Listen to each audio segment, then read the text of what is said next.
tonight we will be presenting Rolling Misfits, which is our kind of chat show, I guess, thing.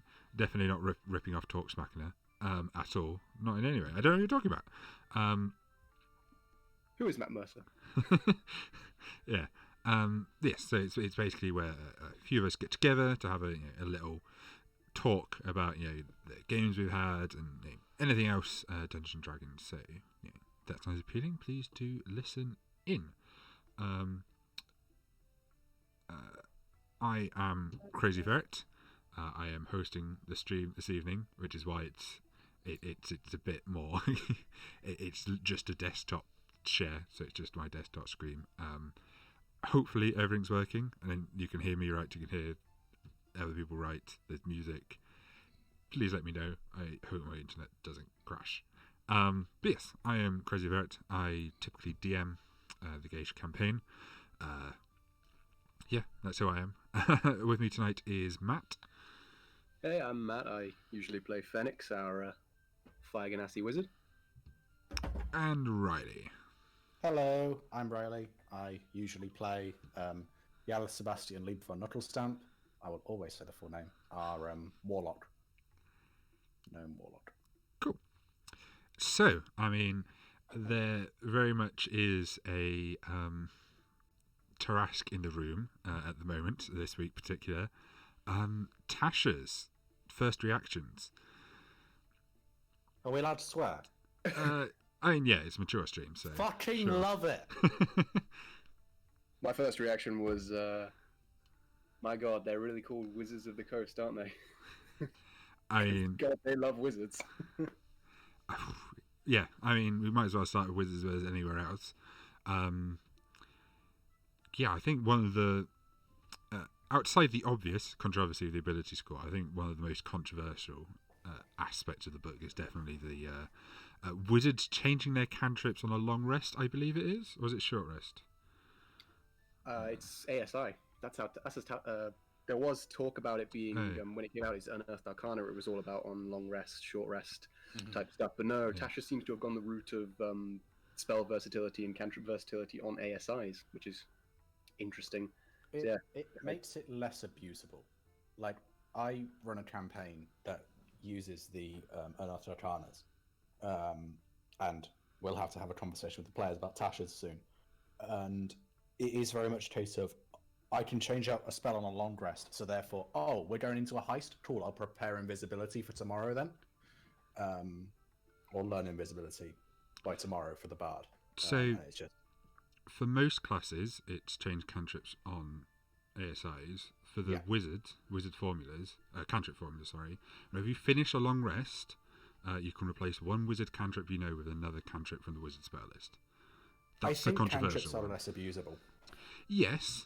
As I say, it's the controversial bit, really, because it's just the flexibility, I think. So it flies in the whole concept of what cantrips originally were meant to be. It was it's something from the very beginning. It's the basic spell that's with you for your entire life, and now you can just get rid of it. But I mean, it does make a lot of sense, especially for wizards, in that all wizard spells, they are formulas. They are things they have written down. They are things they understand and can compute and disassemble and reassemble. It made a certain amount of sense that you had like the core spells that you just knew innately, but it now does make a lot of sense that wizards can go like, no, cantrips are just 0th level spells. Like, there's no reason I can't just learn a new one, switch it out. I've got a certain amount of brain space for cantrips. That means I can just kind of let that one go and get a new one in the book. I think what does help is the fact that it's a 3rd level feature. This isn't something that wizards get right off the bat, so you do have to have some level of experience as a wizard. Oh yeah, you've already got your subclass at that point. So yeah. Maybe 5th level might have been nicer. Just like, you're a proper wizard at that point. Yeah, it's like the second tier of play kind of thing. Yeah, I could see maybe it being 5th as opposed to 3rd, especially because this is something that like we never saw before. Obviously, we saw a much more powerful version of it in the Unearthed Arcana, which a lot of the Unearthed Arcana was just much more powerful stuff, like Ranger, to change the subject for a moment, was very powerful. Poor Rangers, and then Nerf. I'd love to get into a conversation about Rangers because to date, nobody has actually convinced me that favored foe makes any sense. What base favorite foe? No. The new alternate option, Tasha's favored foe. It's I really like a it. worse version of Hunter's Mark. Yes, but it's Convince something me. that you can always have that will deal more damage and make you viable. No, because it's also concentration. You literally get more damage as a ranger by just slapping a Hunter's Mark because that applies to every attack you make. But it And requires a always spell. D6. Yeah, but it's a first level spell that you're always going to have. But it's still requiring a spell slot and concentration. This is a class feature. That also requires concentration Yes. and is objectively worse than a first level spell.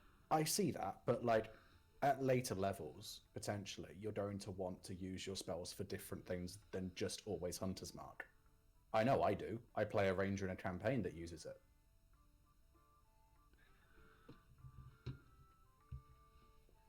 I'm just unconvinced. It's if they wanted to do something like this, it shouldn't have been concentration. It should have just been an extra little buff of damage. I agree it shouldn't have been concentration.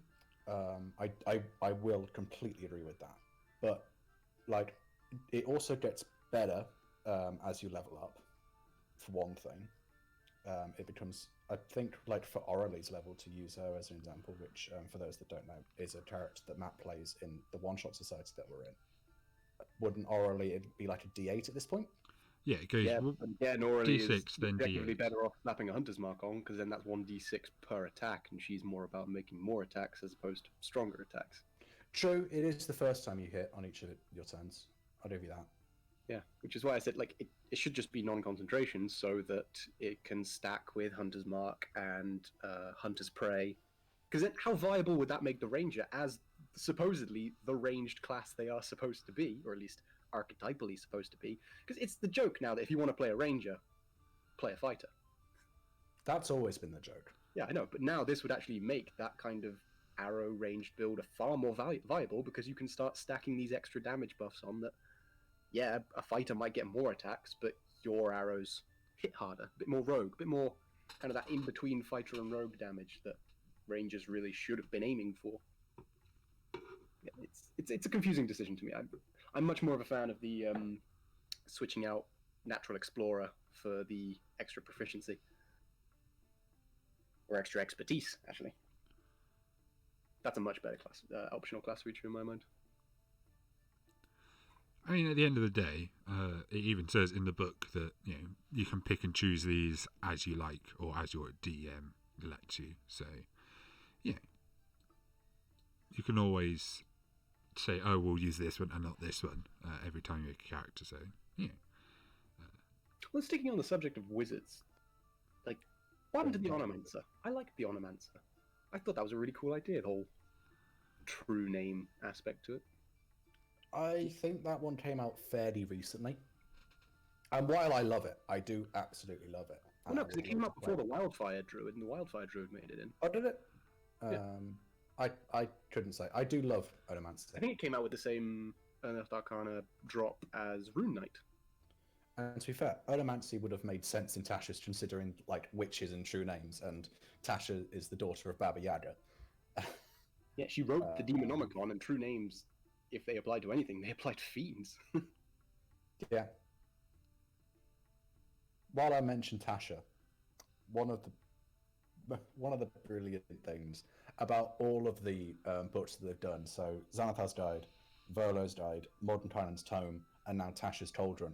One of my favourite things in all four of them is the little tidbits that you get from their personal lives. And some of the quotes of Tasha are just, Tasha's commentary makes the book. It is, yeah. like, honestly, if like you're even just passingly interested in D&D, like Tasha's is just worth buying for Tasha's commentary. It's hilarious. Yeah, I do think it is it's part of the whole transition from 4th to 5th was the whole kind of we're going to do it different. We're not going to play as handbook 1, play as handbook 2, play as handbook 3. We're going to try and give it more pizzazz, I guess. In general, I would agree that ours worked very well. Yeah, I do, however, feel like this, if any of them, is Player's Handbook 2. More than No, Xanathar's. it's More than more Xanathar's. Xanathar's 2.0. It is Xanathar's 2.0, but I would say this adds more to everything than Xanathar's does. Yeah, this definitely interacts more with kind of the core rules of the game, Yeah, with kind of considering new it- optional class features and all Yeah, that. it gives optional class features. The subclasses are brilliant. It adds more feats that any character can use as opposed to the racial ones, and some of the spells in the DM's tools are just brilliant. If so, to me, this is, and the whole new race stuff as well. That is, I've Yeah. always thought back when this was just a glitter in the rules team's eye. I've loved the idea of changing how ability store improvements works for races. Yeah, I mean, since we've come on to it, so you're for it, Riley, in general? I'm for it. Yeah. I know that people are saying, oh, it's going to make people build more powerful characters, and oh, what's the issue with it? But from both the whole the origins for it in races shouldn't be made to be worse than other. Some races shouldn't be meant to be worse or better than other races, and also just in terms of people, like have always been the cases of people saying, I want to play a wizard, but to be the best wizard I have to play a gnome because they get the +2 to intelligence. Now it's just like, yeah, play a Goliath wizard, and you get a little bonus for it. I don't mind it at all. I always thought it was very strange that gnomes are the one with the +2 intelligence, and yet, like, Forgotten Realms, Faerun, like, you name a famous gnome wizard. Like, they're always kind of there, but the big names, Mordenkainen, like, they're all humans. Well, Mordenkainen's not from Faerun, for one Great. thing. But the Yeah. archetypal D&D settings, like, Yeah, I agree. the big names, and they're not gnomes.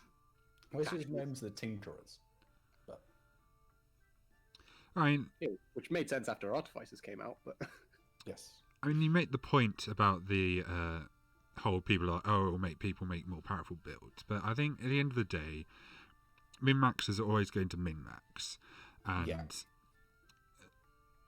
there's no point deliberately preventing people from making the most powerful possible builds just to make the vast majority of possible combinations a bit more, that much more suboptimal. I do think, in general, Yeah. it's probably a healthy change for the game. yeah, While that's the thing. For every person who's going to use this to min-max a character, like, yeah, they could have done that with the original race. If they're just about min-maxing, then the race doesn't really matter to them. For every one of those, you're going to have someone who is now no longer put off from playing a certain race class combination because of the suboptimal ASI. Like, some people don't want to min-max; they just want to be competent. And say playing a half-orc wizard is a suboptimal build compared to, say, the rest of the party who chose not even min-maxed options, just more sensible options for playing a competent version of their character. And it's just like, yeah, well, for every min-maxer who's like ruining their own fun or having their own fun, depending on how they build, you're going to have more people who are just generally going to enjoy the builds they make because they don't have to worry about their ability scores as much. They can just play the class race combination they want. Yeah, I mean, at the end of the day, I do think in things like Adventurers League or any kind of larger scale play, you will see more half orcs and mountain dwarves because they have the more ASIs. But I do also think you will see more variety because of the standard kind of just base option they had where you can get a feat, because obviously you'd see a lot of variant humans just all over the place because people are in love with having a feat at first level. Well, I do think the way they've done it with the completely devoid of race kind of just build, you can make your character using this as their race, and part of that you get a feat, and I do think that just will increase diversity because obviously for a lot of people that is a massive draw, and I do think doing it the way they've done, while it does decrease diversity in some areas, it also increases it in others. So overall I think it's good. Yeah, I think the ability score increases on the race overshadowed a lot of the rest of the race. So I think it's good now to see people choosing races less based on that and more based on actual racial abilities, the things that properly like separate the races from one another. Half orcs, relentless endurance; tieflings, innate spellcasting. That kind of stuff. That's the kind of stuff that should better delineate the races from one another. I think ironically, you bring up Adventurers League, Ferret, but I think that's the place you're going to see this change the least, because Adventurers League, and like most one-shot societies, Everforce Society, one that me and Matt, and I believe Ferret yourself a little bit are part of. I'm technically part of it. Yeah, use PHB +1/+2 variants of making characters. To use this ASI change and race change and all of the optional changes, you would have to do PHB plus Tasha's, which, while it's not a bad thing, you couldn't pick a race from Mordenkainen's, or you couldn't pick the subclasses from Xanathars to make your character with. And some people would prefer those options. And so I feel like, while it's a good change, the thing that limits it is the fact that in one-shot settings, or public settings, you won't have as many min-max characters because they're limited by what books they can pick. And in campaigns and home games, the DM can just go, hey guys, maybe just don't be a dick with how you make your characters. It's not DM versus player. And you're always going to have the person that's a little bit DM versus player around, but I think it's done in such a way where anyone can make a fun character if they want to. And also, at the end of the day, it's generally only +1 or -1 to a given die. And so, at the end of the day, it's only ever going to impact any single D20 by 1, really. Yep. That, I'm just trying to get my dinner out of the oven. I'll be All one right. moment.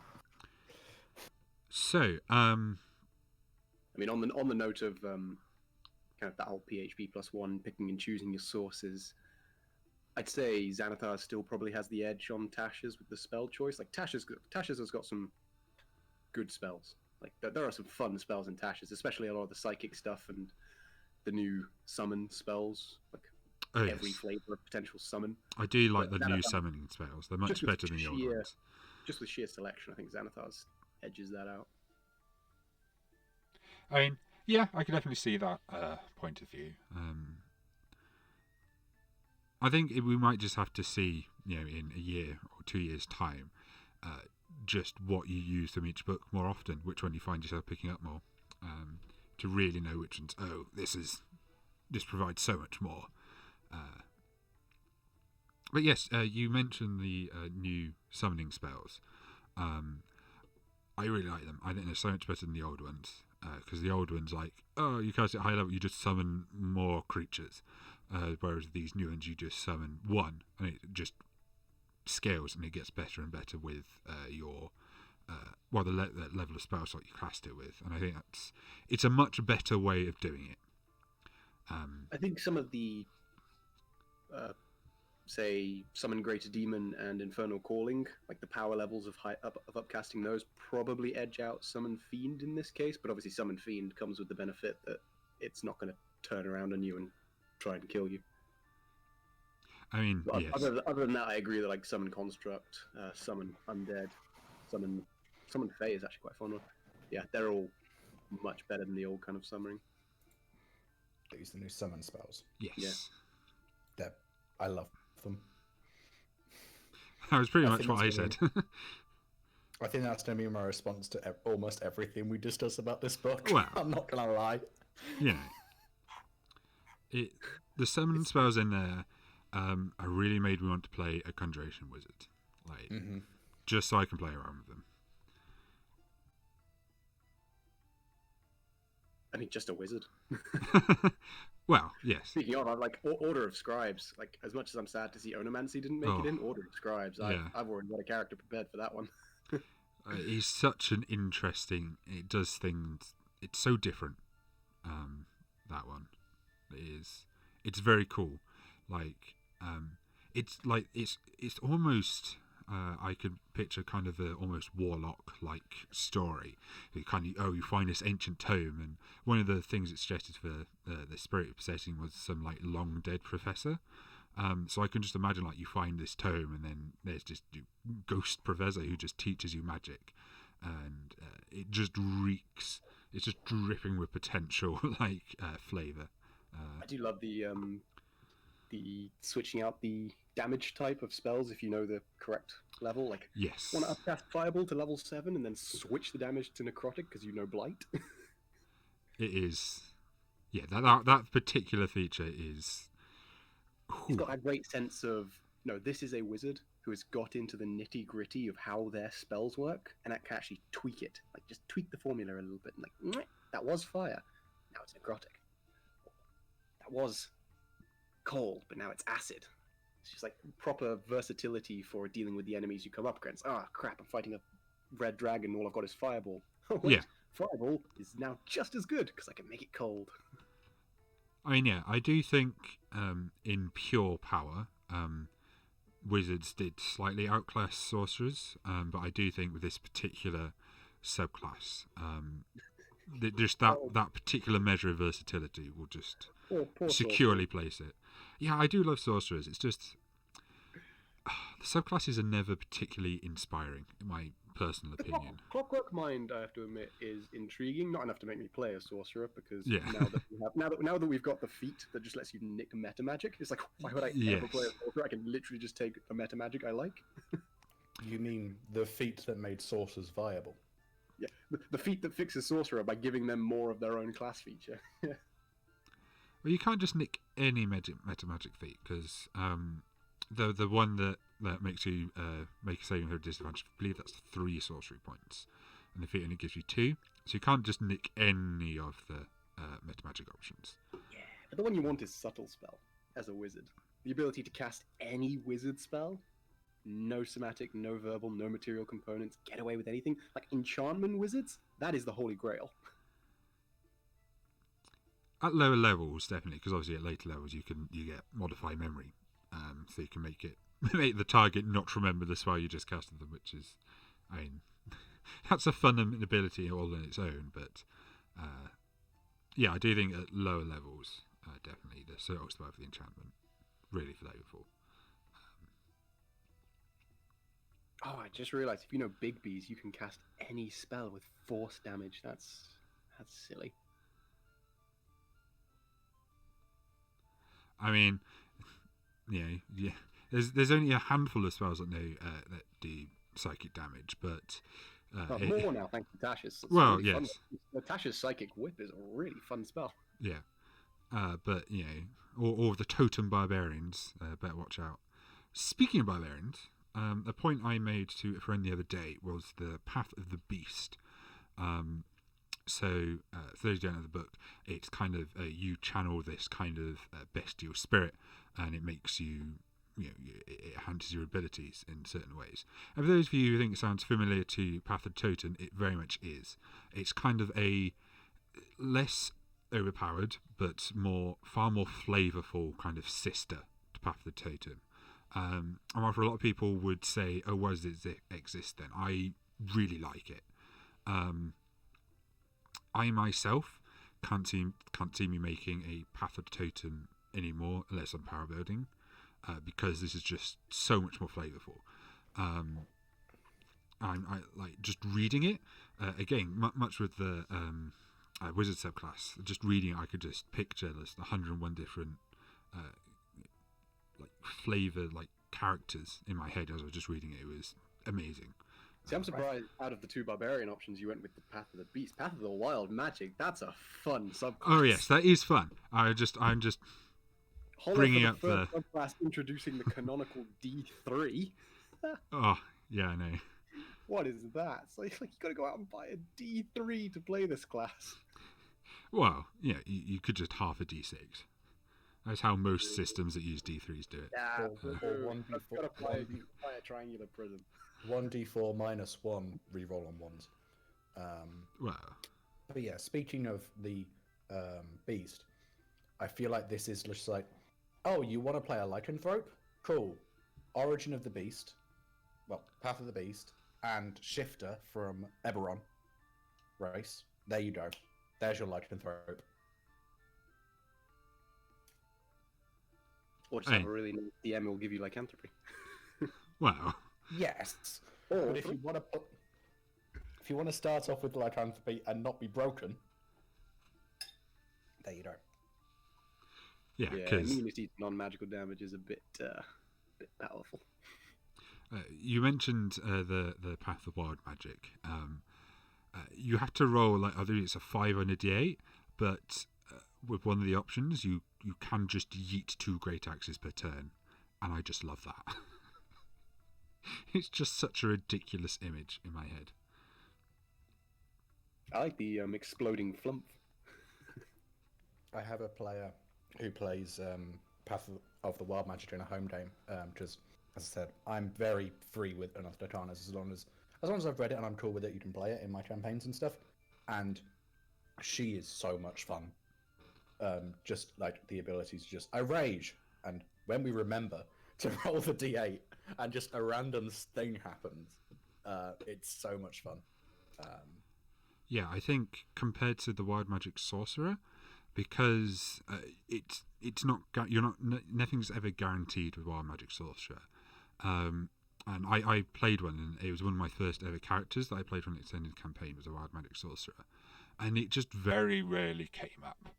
I genuinely dislike the Wild Magic Sorcerer. I think it's such a dick move to pull on your DM, because there's things the DM has to remember, there's things the character has to remember. So rarely, like, amusing, yes. Helpful, no. And I think one of the best things about the Wild Magic, like Path of the Wild Magic, is all 8 of the abilities are fun, flavorful, and most importantly, beneficial.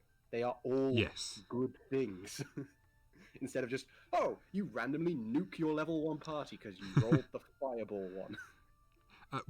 I again, this is the sorcerer I played in my first ever long run campaign. The very first time it ever came up, we were level 2. And my DM said, if it was the fireball one, we'll re-roll it. And it's a good job he said that, because that, no word of a lie, that was the one I rolled. You're lucky, because in a campaign I run Riley Knows with Jordan, he had a Wild Magic Sorcerer, and the very first Wild Magic he rolled was fireball centered on himself, and it damn near wiped the party. Well, it would have killed us. It would have ended the campaign. So, yeah, I do think this is a much more fun, flavourful version of that. I will say, and I wish to say this publicly through a thing, I quite like Wild Magic Sorcerer. I played one for a campaign, and yes, we tweaked it slightly so that I rolled Wild Magic Surge every time and increased the chance slightly after a few levels. And the other ability that is when your DM says so, it's after you use the Twist of Fates thing to get advantage. We just said the next spell you cast surges. And so with those tweets, Wild Magic Sorcerer becomes a lot more viable and less stress on your DM. But I will happily admit that it has its flaws and needs a little bit of a twist. But I still really like Wild Magic Sorcerer. Oh yeah, I mean, anyone play it. I mean, as I say, it's my very first long-term character. Yeah, it was my second. Yeah, it's just by no means perfect. It isn't. Unfortunately, we don't have Nat here to gush over the Bard subclasses. Well, I was just about to say, speaking of not perfect things, Beastmaster Ranger is now incredibly good. Ooh, compared to the shit show that it was before. It's now just like more powerful beasts, awesome. Well, companions, awesome. They can attack on your bonus action. Amazing. Although, as you were saying, it is now very unfair that in societies like Adventurer League, it is now basically mandatory that you choose Tasha's if you want to play a viable Beastmaster. Well, would you say you prefer the Tasha's Beastmaster changes or the revised Ranger Beastmaster changes? I think the revised Ranger changes were a little bit over-tweaked. I personally do like that. I've seen the arguments, like basically saying they went too much in the wrong direction. I think Tasha's is a better balance. But revised Ranger, I think, better overall fixes the problems inherent in the Ranger class itself. Yeah. Whereas Tasha's is a better fix for specifically the Beastmaster. I think if you go through the storyline of the Ranger, you have from the PHB, like, I don't think anyone's going to argue this, it was probably the weakest class. Like, it had its places and it had its fun. It was by no means completely unviable. No. Especially if you're playing at a not completely min-maxed game. Yeah. If you then bring in the Xanathar subclasses, those ones make it like, oh yeah, you can have a lot of fun with this.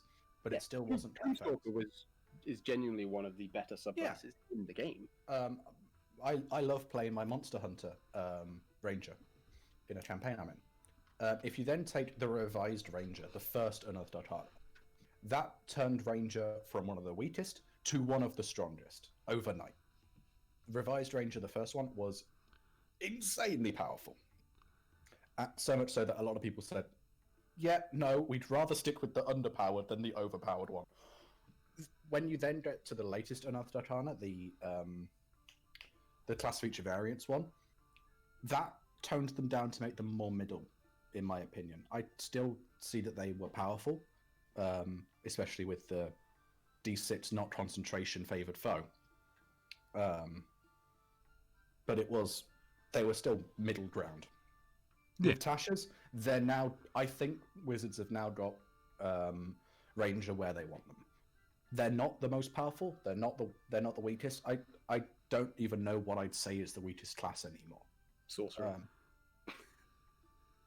Has its places. I'm willing to die on that hill that I think the Sorcerer is now the weakest class in the game.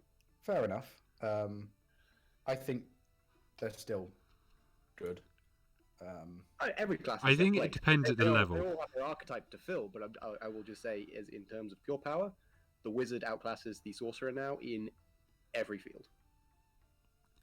Just because the Wizard outclasses it doesn't mean it's necessarily the weakest, because obviously at higher levels, your higher level spells generally outclass higher level fighters and stuff. The thing is, I can see an argument for it being either the Monk or the Sorcerer, but I think in general play, the Monk just edges it out for features that are just so strong and core, like Stunning Strike. So I just have to hand it to the Sorcerer. I mean, perhaps it depends on the party around them. So that's always the case, but I think taking everything as an average, taking like the average situation, the average thing, I'd be willing to say that it's Sorcerer or Warlock, but I think Warlocks in general are more fun. I mean, Warlocks come with like in-game power, which comes from the whole patron thing. Yeah. Well, I think of any of the classes, Warlock's probably got the biggest jip in Tasha's, in that I'm not a particular fan of either of their new subclasses, Fathomless or Genie. I liked their subclasses. Like, again, to talk about a campaign I'm in many. A player plays the same one that plays the Wild Magic Sorcerer, the Wild Magic Barbarian in my campaign. She plays a what would now be the Fathomless. It was just Patron of the Deep or something. And tentacles and stuff, it's as long as you don't have a party that makes hentai jokes every time you do it, it's really fun. Well, that's the catch, isn't it? Yeah. But yeah, I am very much thinking like, I mean, if we approve Tasha's for rolling with it, I am very much looking forward to potentially using some of the invocations on Yareth. The new invocations are good, and I like the new pact. I quite like the talisman. It's maybe not the most useful, but I like the fact that you can give the talisman to someone else and it can do that. I'm just sad that all the new invocations, none of them were Pact of the Blade, which makes me really sad. Are you surprised? I'm not saying I'm surprised. I'm just saying that like my current baby is this Pact of the Blade fiend who just shouldn't work, but he just somehow does, and I love him because he's just the most BS. I really like the investment of the Chainmaster. I've never liked Pact of the Chain Warlocks to play. Like, people have their fun with them. That's brilliant. But I've never liked them in the sense of, like, why would you do that? Or rather than just go Pact of the Tome, you'd get some cantrips and you could get the Find Familiar spell. No, with the investment of the Chainmaster, which I've just properly read, it's just like, yeah, this makes Familiars very good for Warlocks. Yeah. So I think, other than the Wizard, who, other than just their subclasses, Wizards just got a lot in this book. Like like seriously, Wizards of the Coast. We know you like Wizards. You can cool it a bit. I think other than them, I think Fighters and Druids probably got the best deal from this book, because the Rune Knight and the Psy Warrior, both excellent subclasses, look very fun to play and look suitably powerful. And the Druid, the Circle of Stars is amazing. Circle of Spores looks really fun. And despite my misgivings initially when I heard that they took away Fireball from the Circle of Wildfire, the Wildfire Spirit itself also looks like a very fun, powerful ability. Yeah, I think out of those three, my personal favourite would be Wildfire. I mean, yes, I kind of see why you'd want Fireball, but at the end of the day, like, it's one spell. It shouldn't make or break why you play a character. No. And if you're desperate to have it, you could always just homebrew it. But in general, like, I do think a lot of the ways a lot of the subclasses described are somehow are a bit more niche, perhaps, than in PHP or Xanathars. Stuff like Wildfire or like Genie or Fathomless and stuff. But I think that's good. I really like that. I like the fact that they're kind of more niche, because obviously now there's so many, there's areas to have more niche subclasses, and you can like go down and hunt them out when you've got a very specific character in your head. I do think that's quite good. I think what helps is when you compare 5e to systems like Pathfinder, which has so many classes. 5e is doing a very good job of sticking with the 13 classes that we have. I think it was 12. And then yes, 13 with Artificer. I do like the fact that Artificer is now in a mainline book. Yes, that's brilliant. Yes, I do think that's something that's possibly a bit overdue, but now it's done, and it's one of the main classes. Again, we don't have Nat here to properly gush about the Artificer. Well, what? Yeah, to finish my point. Sorry, it's fine. No, it's fine. This is fine. What was my point? Oh yeah, when you compare systems like Pathfinder to 5e, and I'm using just typical fantasy systems here. Pathfinder has so many classes. It's quite intimidating when you look at it. And 5e is doing a very good job so far, in my opinion, of taking a lot of those original classes and making them into subclasses, rather than making 5e really bloated in the amount of classes. Like, there's a whole class for Alchemist in Pathfinder, just an Artificer subclass, and it's really nice. I think it is just more approachable to have a lot of to have more subclasses and less classes, because obviously when you're a new player and going into it, obviously you see it's kind of a branching tree almost, because obviously you pick a class and then you branch down into the subclasses, and that's where you get the more variety. So I do think it makes it a lot more approachable and streamlined, which obviously is the whole philosophy behind 5e in general. I will say, as a counterpoint, if any of our viewers are familiar at all with the website Middle Finger of Vecna, which is a rather prominent homebrew development kind of group, I really they have an alchemist class, and from what I've seen of it, I briefly got to play with someone who was testing it out, although we didn't get very far with it.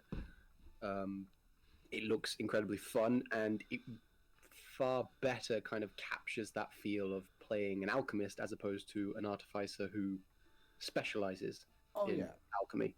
Like, don't get me wrong, there will always be cases for making more classes, and like, I love some of the middle finger of Vecna and other homebrew classes that I've seen, but in terms of 5e at its core, I don't know what other class I'd like.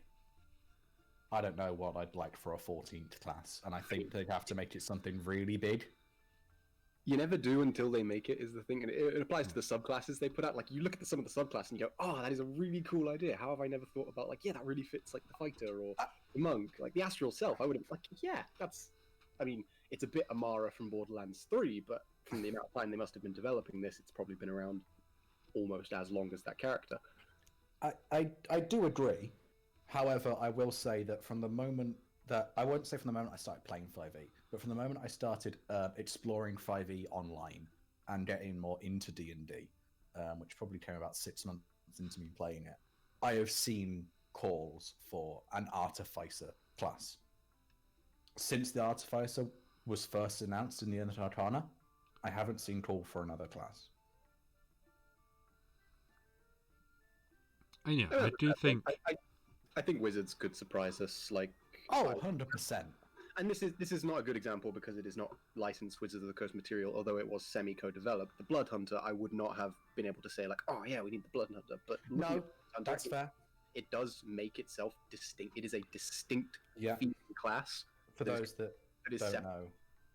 know, that might be watching the stream, the Blood Hunter is basically a Witcher from The Witcher. It is Matt Mercer from Critical Role's 5e take on what is essentially a Witcher from the Witcher series. And it is good. It has character. It has a separate identity to the core classes of 5e. Whether or not it's balanced is a question for your DM, but like I'll answer that question in 6 months. Someone's playing it in a campaign I'm running. Yeah, well, there you go. But yeah, like I wouldn't be able to say. I wouldn't honestly be able to say, looking at the Blood Hunter, like, yeah, they could do this as a fighter subclass. Like, it would just feel so stripped down.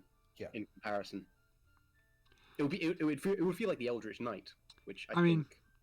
You say that, but you could say, oh well, take the Sci-Fighter. You could make that its kind of its own class and develop it a lot more, and then you could look at that and say, oh, you'd be stripping it down to make it a subclass. So it's called the Psionic, and everyone hates it. Well, so I mean, it's very much a case of streamlining. Oh yes, that is the sacrifice that is made by having less classes, more subclasses. So yeah, it's the toss up that Wizards made, and it's the one they've gone with. And in general, I think it works well. Yeah, I will say that I'd give it 2 years. As long as 5e is still a thing in 2022, we'll have a 14th class. Oh yes, unless there's a massive crash, I think 5e would still be a thing in 2022. Yeah. And I genuinely look forward to see what they can. Like, it's the case of, in some cases, I can see how they could split one class into two better. Rogue, especially, like there's a bit of a dichotomy. I find people with rogues, like, you're either playing the thief or you're playing the assassin. You're playing the rogue who does damage, or the rogue who's a bit more of a face. And I think there is an argument for potentially splitting the rogue into two better specialized classes that focus on those.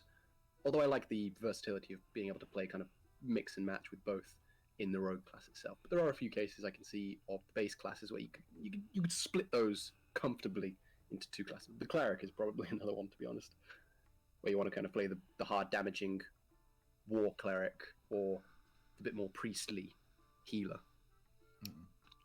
The support cleric and the wacky cleric. Yeah. Wizards of the speaking of like future of D&D, Wizards of the Coast, Spelljammer Wen, Yes. which for those that don't know is D&D in space. I mean, there are a lot of unofficial kind of sci-fi expansions for 5e. Yes. And if I was Wizards, it would be. It's definitely a monumental task to try and take 5e and put it in sci-fi, in my opinion. It's an interesting proposition because, like, Wizards of the Coast, their main moneymaker is Magic the Gathering. It's not D&D at all. D&D is the face of Wizards of the Coast, but the wallet is Magic the Gathering. So anything that would take like too much of an undertaking, it's a question of, well, why aren't we just releasing another Magic the Gathering set? Well, if I may, the two things that I'll say with regards to that: one, Nat really disagrees with me on this, but there is a new Magic product coming out next year, which is D&D 5e and Dungeons and Dragons and Magic the Gathering crossing together. It's Dungeons and Dragons, like monsters and spells and stuff, being represented in Magic the Gathering, and apparently there's going to be stuff for D&D players too, which should be really fun. I'm looking forward to it. I know a lot of people are saying it's a cash grab, it's something that shouldn't be done, you shouldn't cross over the two IPs. I'm interested to see where they go with it. It could go either way, in my opinion. That's a bit of a silly stance, isn't it? Because like they did Ravnica, and that is a Magic the Gathering setting. They just did it as a 5e setting. Yes, but it was do that with any of the difference is the difference with that is though it's a Magic the Gathering property being converted into 5e. as opposed to the other way around. And some people are saying that the other way around it makes it more of a cash grab. I'll be interested to see when it comes out. Is all I'm going to really say much on that. Anytime anything benefits Magic more than it does D&D, it's always going to be the cash grab. Because, like I said, the Magic is where Blizzard makes all their money. But to answer about whether Wizards would be doing a thing, which I believe was mentioned, I know from the Magic side of it that there's a product that's just come out, to talk about Magic for a moment, called Commander Legends, which I love. It's basically my favorite format, Commander, put into a limited style, and it's brilliant. They have been, the lead designer, Gavin Verhey, has been working behind the scenes on this set for about between 4 to 6 years, I believe it's been mentioned. So I wouldn't be surprised if there is already in the working at Wizards, based on how they worked with Magic. I don't know particularly how they worked with D&D, but I wouldn't be surprised if they're already working on the 14th class, more settings converted to 5e, including space. Oh, well, they're always working on stuff. They're always working on stuff know. years in advance. This is how industries like this work. Like, it's Battlefront 2, Star Wars Battlefront 2 was in work probably like a couple months after Battlefront 1 launched. Like, it's just the nature of industry these days. I mean, that's a shout though. Prediction 2020, the 14th D&D class will be Planeswalker.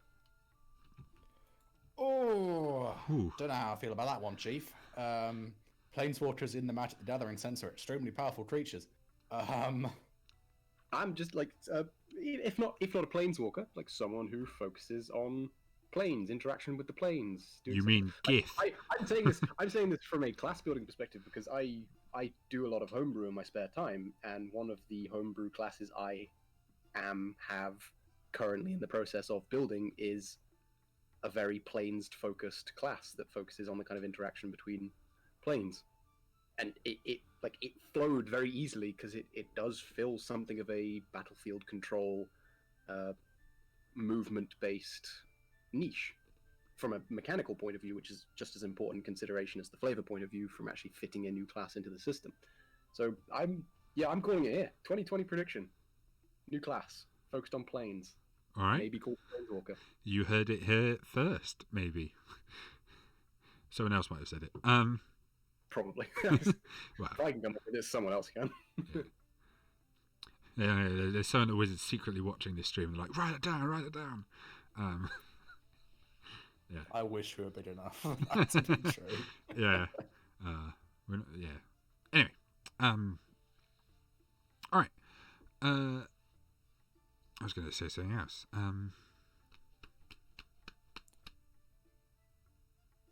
Oh yes, No. One thing, like we've gone over like a lot of the subclasses and stuff. We mentioned how, especially Ranger now, you think's in a middle position. I do think, compared to the PHP and Zone of Files, there's not been that much power creep in Tasha's. It's a very easy hold to fall into, and maybe with time, we'll see otherwise. But I do think it is as unpower creepy as it could reasonably be, and I do think, I think it's pretty obvious that a whole lot of that is down to the whole Unearthed Arcana, preview almost, and then tweaking and playtesting, which is probably something that couldn't be done 10, 20 years ago, and I do think it's an interesting point for how these kind of games and properties and stuff will evolve in the future, to more play testing and getting rid of just the guy in the office thinking about what might or might not be balanced, which leads me to an interesting point of the one part of this book that I would say has the potential to not be balanced is some of the magic items, which we did not see in an Art Arcana. Giving effectively a Rod of the Pact Keeper, which for those not in the know, gives Warlocks an uncommon is a +1, rare is +2, very rare +3 to spell attack rolls and DCs, and the ability to regain a spell slot, which is what Yareth has in his belt buckle, which is lovely. I still love it. Thank you very much, DM. Yeah, To give one it of also those to eats every- magic. Nom nom nom. Yeah, We Also, can it's discuss magic, that at a probably a later episode. But... yeah. To give one of those to every single spellcasting class, very, very powerful. Especially Did not need. for the 8 of them they gave to wizards alone, one for every school of magic. Yeah, I think the magic items are the one area which is just like there might be power creep, and what Orbis is definitely power creep. But I love in campaigns you can limit it. Yes, magic items are the easiest bit for DMs to control, outside of like some kind of organized play. Yeah, in organized play it's harder, Mm-hmm. and me and Matt will be having a conversation about that tomorrow at the Everfull meeting. Yeah. But in home games it's so easy to control, which is why you can creep it a little bit. And at the end of the day, although Wizards has Adventurers League, I genuinely think they care more about people's home games. Which is why I was really happy to see some powerful but very like some of the artifacts in Tasha's. You could very easily base an entire campaign around like the Demonomicon. Oh, easily. The Demonomicon I love.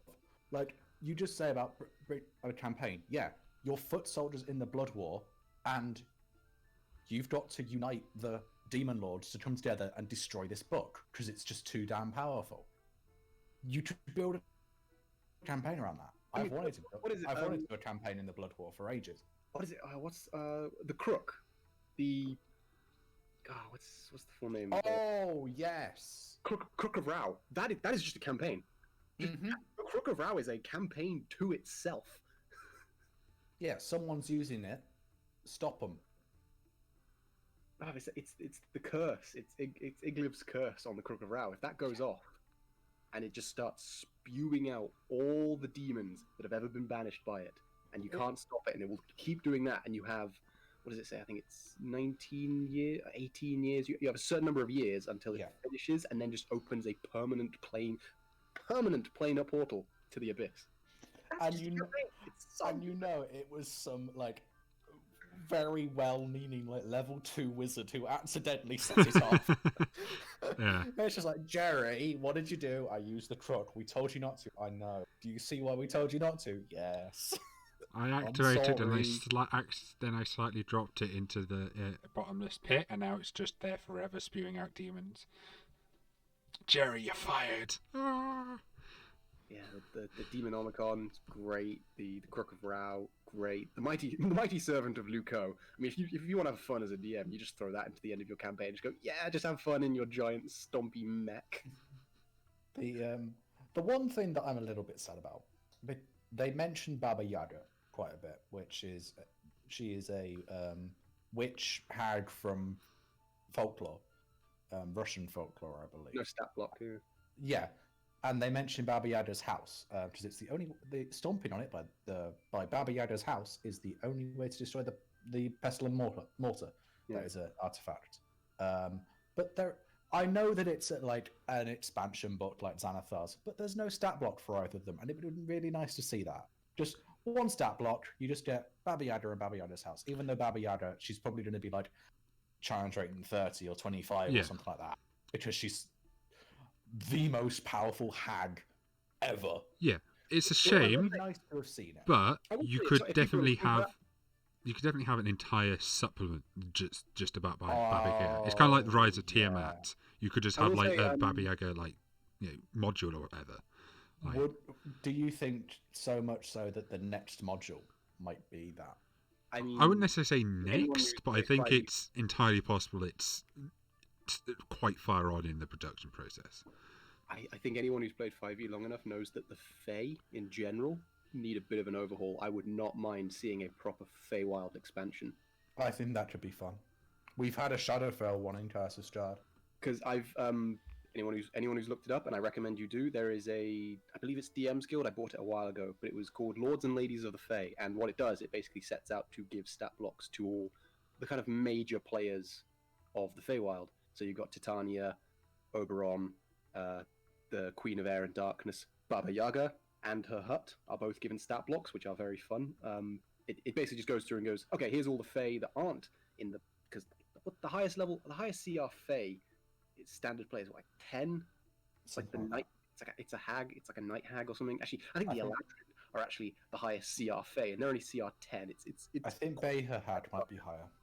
So I think we are in dire need of like a proper, good, in-depth Feywild expansion with actual Archfey stat blocks, lair actions, terrain effects, like what is the dragon effects, where they have a lair and they affect the world out to a certain radius. Like that screams Archfey, and they can have such fun with that because like Archfey, they could twist the landscape around them to whatever they want, and like having a proper kind of DM's guide to interacting with the Seelie and Unseelie courts and the kind of neutral Fey parties in between.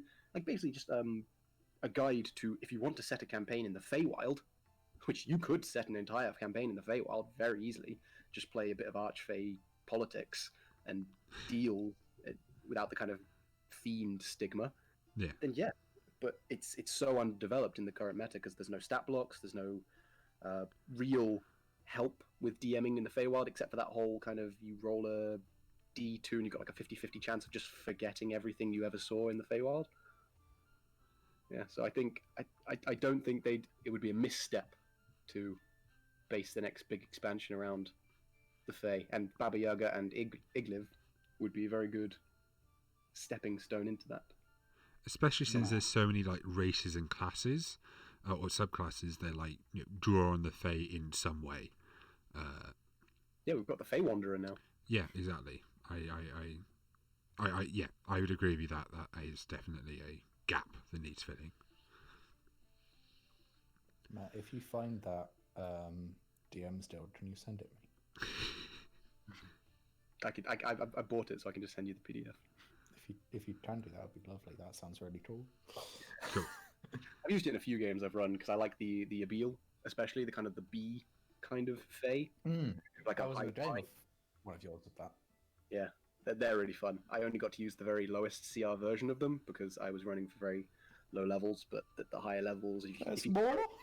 Oh, yeah, you faced the Abiel... what are they called? Vassals.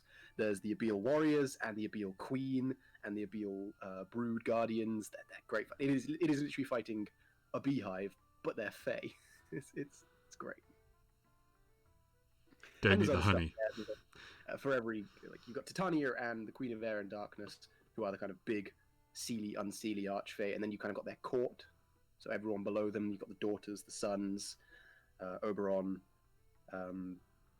Venestraza. They've all got very fun, flavorful abilities based around their court. It's a great book. I'd recommend anyone listening to go out and, if you ever want to run anything Archfey or Feywild related, probably a must-buy until Wizards actually do something canonical with them. Yeah, it's called Lords and Ladies of the Fae. Cool. All right. Is there anything else in Tasha's we haven't discussed? Can't remember. I brought this up before when I was discussing with someone. I swear I remember the Unearthed Arcana, or maybe it was just the leaks. Something when Tasha's was coming out about the tattoos, the magical tattoos. I swear I remember them being better than they ended up being. Like there is one or two very cool, fun tattoos, and then the rest are just sort of, is that worth an attunement slot? I quite like them, but that's my response to everything in Tasha's. You just like Tasha. Yeah. I mean, no, if you've read the book, her commentary will make you fall in love with her. She just dumps some modern Trident so much. Oh god, she does. she throws mad shade at Morden Kynan.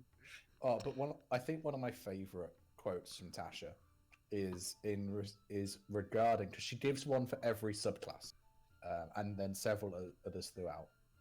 But it's with the it's not Druid, it's Cleric. Sorry, I'm strolling through it every time. Twilight Domain. I can't believe I'm writing this, but I think I could get behind a faith focused on mood lighting and evening wear. Yeah. It's so good. I will counter with her comment on the Way of the Astral Self Monk. by all means. Note to self: create a spell that lets you throat punch people with your ghost. Yeah. And on that note, I mean, Way of the Astral Self is also a subclass I've been looking forward to for a long time. It looks very fun. Way of Mercy, I love. Yes, the her comment on that is Plague Doctor. Some looks never go out of style. It really doesn't. Oh, when was that particular comment written? I want to know. Was it written last few months, or was it written ages ago? Oh, in terms of like a writer that wrote it from Wizards of the Coast. Yes. Oh God, I hadn't even thought about that. Yeah, I want to know. I want to know if there was a boardroom discussion when they were sat around like, are we okay making this joke? I just can't imagine that image, and it's quite funny. What another one that I quite like, and I'll stop after this one, but Path of Wild Magic.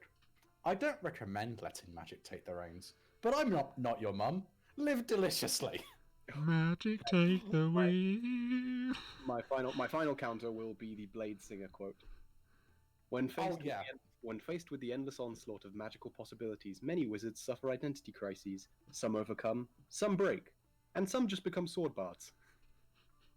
I love it. Just such a slam on Blade Singers. And bards. Yeah. It's a bold move to critique the class that you're selling in this book.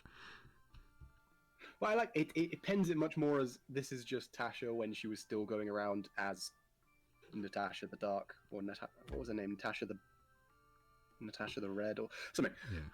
When she wasn't Igwilliv, and she was just making notes on the world, and it was just these are the things she came across in her travels while she was trying to one up Mordenkainen.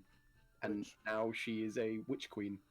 Actually, now she's dead, I think, in canon. But while we bring up, I was about to call it Swords Bard. Blade Singer. Blade Singer. It is really nice to see Blade Singer re-released outside of Stag, because I'll be honest, I think Stag, which is Sword Coast Adventures Guide, is one of the least looked through and least bought D&D supplements. Except for Booming Blade. Everyone took Booming Blade. Well, no. Green Flame Blade. As a whole. No, I mean the book. You play an Arcane Trickster Rogue, you need Booming Blade. The book as a whole, I feel like, is one of the least read books out there, and I'd throw most of the modules in with that. So it's really nice to see it reprinted. It's also really nice to see the Elven restriction removed. Oh, yeah. I really like that. Just the fact that anyone can do it. It's Elven magic, sure, but anyone can do it. Yeah, it would be really bad to have that restriction, because you just know eventually you come across that DM who'd be like, "No, you can't play it if you're not an elf." I know. I think it's one of those things. It was really a clarification on what was already in the Sword Coast Adventurers Guide, which was there was a little note with the Blade Singer class basically saying, in Faerun, in Faerun, blade singing is for elves. It is a purely elven practice, but your DM might be playing in a different setting, and if you want to use the Blade Singer class, you do not have to restrict it to elves. That is a purely Forgotten Realms thing. This is just a clarification on, even in Forgotten Realms now, we're just saying, no, just anyone can be a Blade Singer. Yeah, but I look forward to the day when no doubt someone says, hey, so I'm going to play this half-orc Blade Singer wizard, if that's cool with you, DM, and the DM just goes, actually, only elves can be Blade Singers, because Wizards of the Coast said so, and then you just pull out Tasha's, and it's just like, no. To be fair, I will say that the first class I made after, the first theory craft I did after reading through all the subclasses was a Kobold Blade Singer. Heck yeah. Yeah. It said it wasn't a blade, it was a war pick, because he's a miner. He just go around whacking people with his pick. It's got a blade. I am wanting to, using the retrain rules that are also in Tasha's, potentially retrain a Warforged of mine to be Blade Singer. He's currently War Mage, but it's one of those exciting things when you're in a one-shot society like me and Riley are, that when a big thing like this happens. Like I don't know if Riley, were you around when Xanathars came out in the Everfall Society? That's a very good question. It predated me. Like I really started playing D&D, and Xanathars had already been out for a while. So it's exciting now going into this, like a big proper book coming out with all these kind of rule changes, and just being able to see what people play, what people create, what they get to play now, and in some cases with the Tasha's retraining rules, what like the characters they have, the characters they've been playing, what would they have done differently? Like if they had Tasha's to choose from the start, like what are they going to retrain their characters to be? Like what do they value over certain features? All that kind of stuff. It's just a very interesting, very exciting period to be in. In answer to your question, Matt, no. I joined the society. I think a few months after it came out. Came out in November. I joined in like April. Yeah, this is really kind of the first time for both of us that we've seen this kind of mass impact of a big fundamental rules change for the entire system. And we're both part of the team that gets to decide how it's done. Yes, we're part of the team that gets to decide which magic items are on our absolute no-go list. All right. Any final thoughts on Tasha's? I have many, but not enough. But I think certain members of our group would gush over different things. I think if Nat would be here, we'd have talked a bit more about the Artificer and Bards. But overall, I'm very happy with Tasha's. There are definitely some subclasses which I'm not so enthused about, but I think that's more endemic to the kind of classes they are attached to. Like, I've never made it a secret. I'm not a fan of sorcerers. I'm not a fan of warlocks. I don't think I've ever said it, but I'm also not really a fan of clerics. So the subclasses that came out, I can see the interest they'd pose to some people. I'm not particularly interested myself. That's just a person by person thing. Yeah, that's just person by person. I don't think there's any. I don't think there's any subclass that wouldn't appeal to someone somewhere. No, that's the great thing about it. I can look through all of them and I can see, yes, I can absolutely see how this would make a class for someone. This could absolutely make a character for someone else. Some of these magic items are great. The magic tattoos especially. Barbarians everywhere rejoice at being able to get something that gives them resistance, and they don't have to play Bear Totem. Yeah. Like the bards, the creation eloquence. Like I play a bard.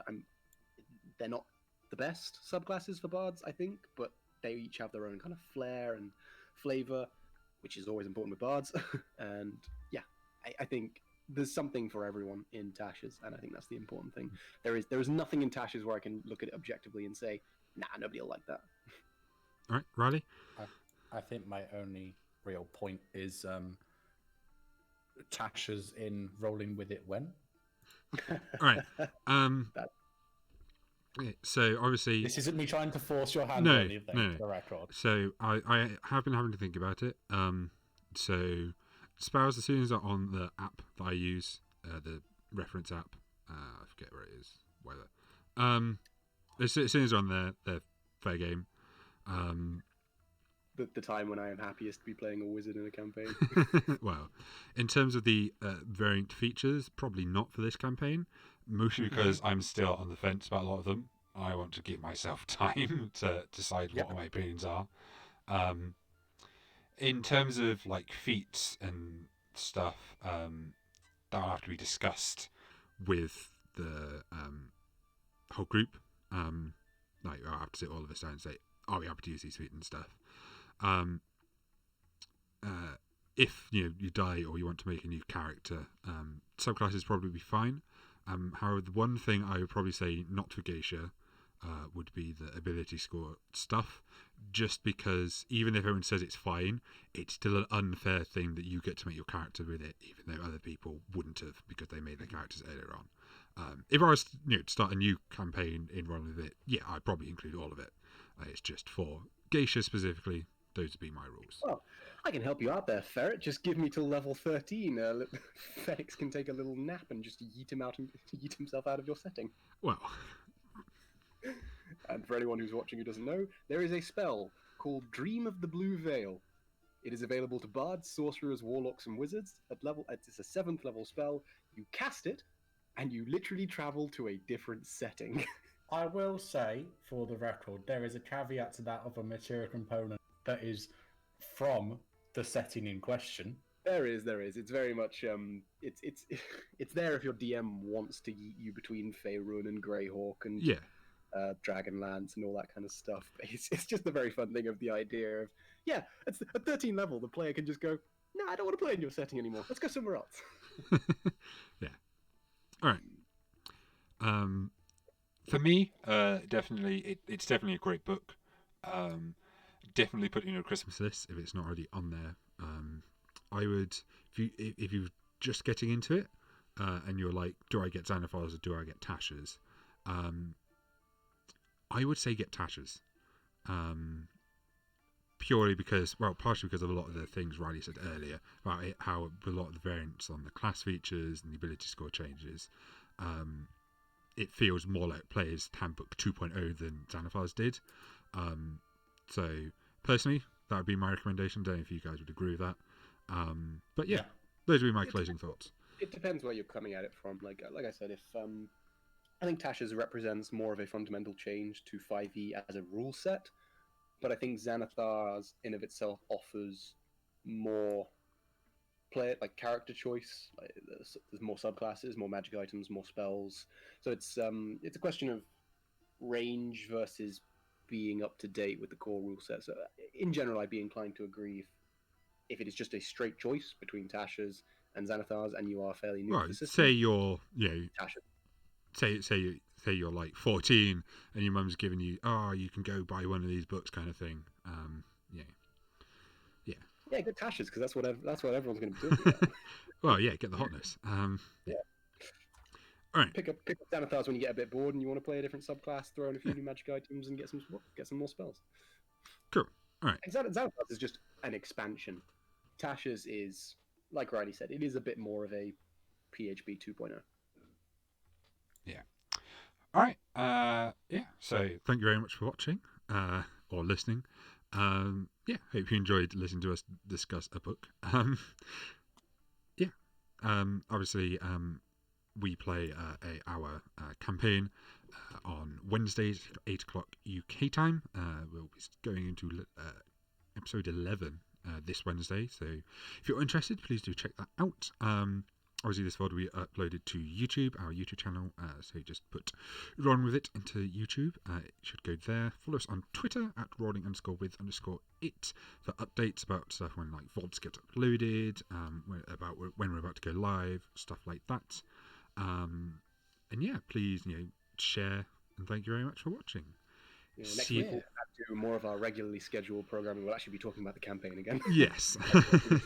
This is supposed to be a bit different. Hopefully Britty will be hosting so it's more aesthetic and professional. Right. See ya. Bye. Bye. Thank you. See you on Wednesday.